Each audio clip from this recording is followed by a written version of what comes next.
वो रात बिल्कुल आम सी लग रही थी। पाकिस्तान के एक छोटे से शहर में मस्जिद से आज़ान की आवाज़ गूंज रही थी।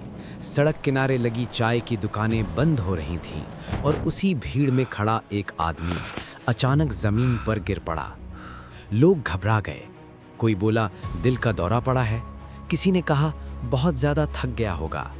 लेकिन किसी को ये अंदाज़ा नहीं था कि ज़मीन पर गिरा हुआ वो आदमी असल में भारत का एक जासूस था। और उससे भी ज़्यादा चौंकाने वाली बात ये थी कि वो आदमी पिछले 10 सालों से पाकिस्तान में रह रहा था, एक नकली नाम के साथ, एक नकली पहचान के साथ और एक झूठी जिंदगी जीते हुए। अगर उस रात वो होश में नहीं आता तो उसकी असली पहचान, उसकी असली कहानी और उसका पूरा मिशन हमेशा के लिए दफन हो सकता था। साल 2000 की शुरुआती दौर में जब भारत और पाकिस्तान के रिश्ते पहले से कहीं ज़्यादा नाजुक थे, तब भारतीय खुफिया एजेंसियों को ये साफ दिखने लगा था कि खतरा सिर्फ सीमा पार से नहीं आ रहा, बल्कि सिस्टम के अंदर से पनप रहा है। कुछ ऐसे नेटवर्क काम कर रहे थे जो हर बड़ी आतंकी साजिश से पहले कहीं ना कहीं मौजूद रहते थे। लेकिन समस्या ये थी कि ये नेटवर्क इतने अंदर तक फैले हुए थे कि सैटेलाइट, फ़ोन टैपिंग या सीमित एजेंटों से बात नहीं बन रही थी। ज़रूरत थी एक ऐसे इंसान की जो पाकिस्तान के समाज में घुल मिल जाए, जो वहीं का लगे, जिस पर किसी को शक ना हो।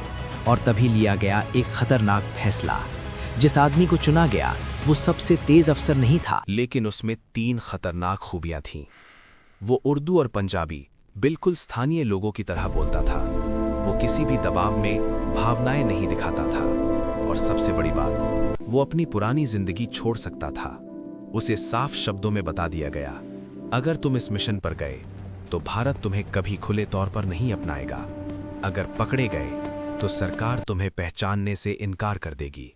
उस दिन उसने कुछ कागजों पर दस्तखत किए और उसी पल वो आधिकारिक तौर पर भारत का नागरिक नहीं रहा। उसका नाम, उसका परिवार, उसका अतीत सब वहीं खत्म हो गया।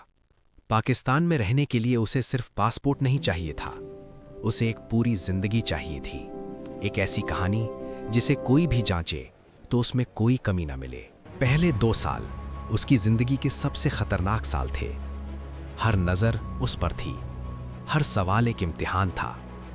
वो चाय की दुकानों पर बैठता, कम बोलता, ज्यादा सुनता। धीरे धीरे लोग उसे अपनाने लगे और फिर उसे वो संपर्क मिला जिसके लिए उसे भेजा गया था।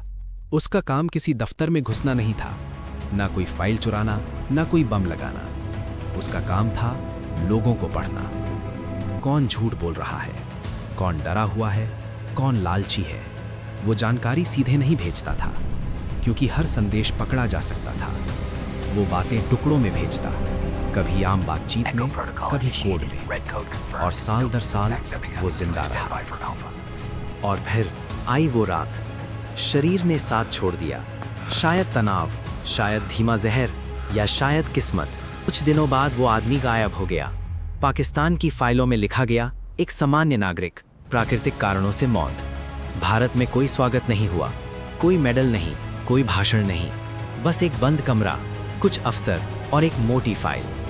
उस आदमी ने ऐसी जानकारियां दी जिनसे कई स्लीपर सेल टूटे, कई साजिशें नाकाम हुई और फिर वो भीड़ में खो गया। आज वो